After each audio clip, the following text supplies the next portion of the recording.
take away cash and make everything digital, and digital currency is central bank digital currency, obviously you have no power whatsoever. If they don't like what you're doing, they just shut you down and you're impoverished. It just happened in Canada last winter, so we know what the consequences are, and we know why they want it. So that couldn't happen, right? Well, we may live to see the day that it does happen. And here's the latest sign that it may be happening. The number of banks and ATM machines in this country are in steep decline. Far fewer than there were just a few years ago. And in some countries like Australia, they're going away at high speed. So this is not something that anyone voted on.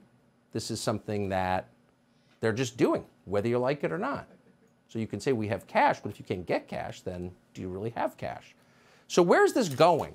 That's the question we want to assess tonight. And we're going to with Catherine Austin-Fitts, who has been monitoring this. She founded the Solari Report. She's also the Assistant Secretary of Housing and Urban Development, and we're happy to have her.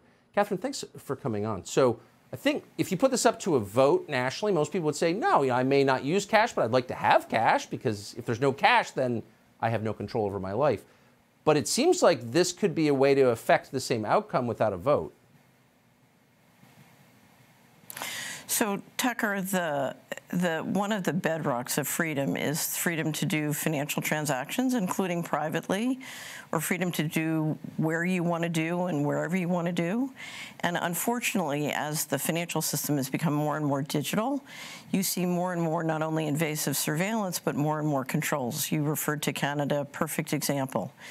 And the reality, as the financial system gets more controlling and more invasive, it's a little bit like bringing up a corral around us. And CBDCs, central bank digital currencies, and vaccine passports or digital IDs are sort of the last shutting of the gate.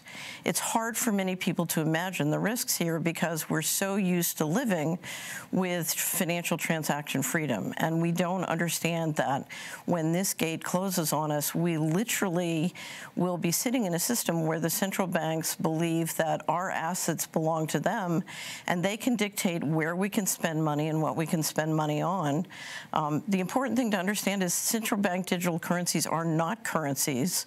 It's a financial transaction control grid, and it gives the ability for the central bankers, and they've said this publicly, the ability to not only set the rules centrally, but enforce the rules centrally. If you don't behave, you can have your money turned off. You know, you keep hearing people on television say cash is for criminals. Why would you need cash if you're not doing something bad? Why are so few financial journalists pointing out that actually if cash goes away, so does any power you might have had over your own life?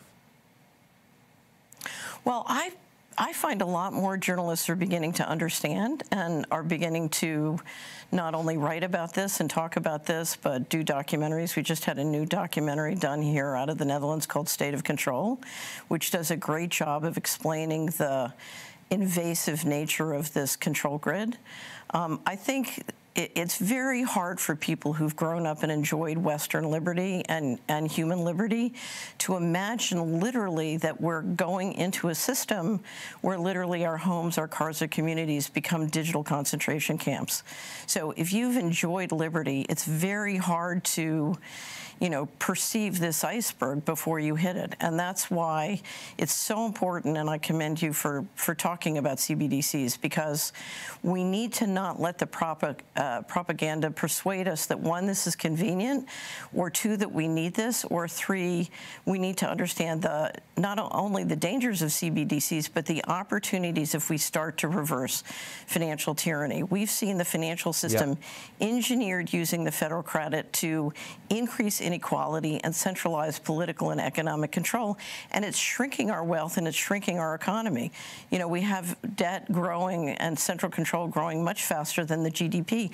That can be reversed. So the opportunity of rejecting financial tyranny and financial transaction control is so important. And all over the United States, there are great state legislatures working on legislation and passing legislation to protect our right to use cash, increasingly talking about state bullion depositories, state sovereign banks.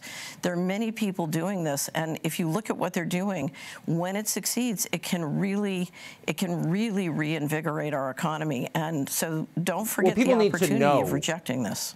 Right. I think when people understand it, that's the first step. Catherine Austin-Fitts, great to see you tonight. Thank you. Thank you, Tucker.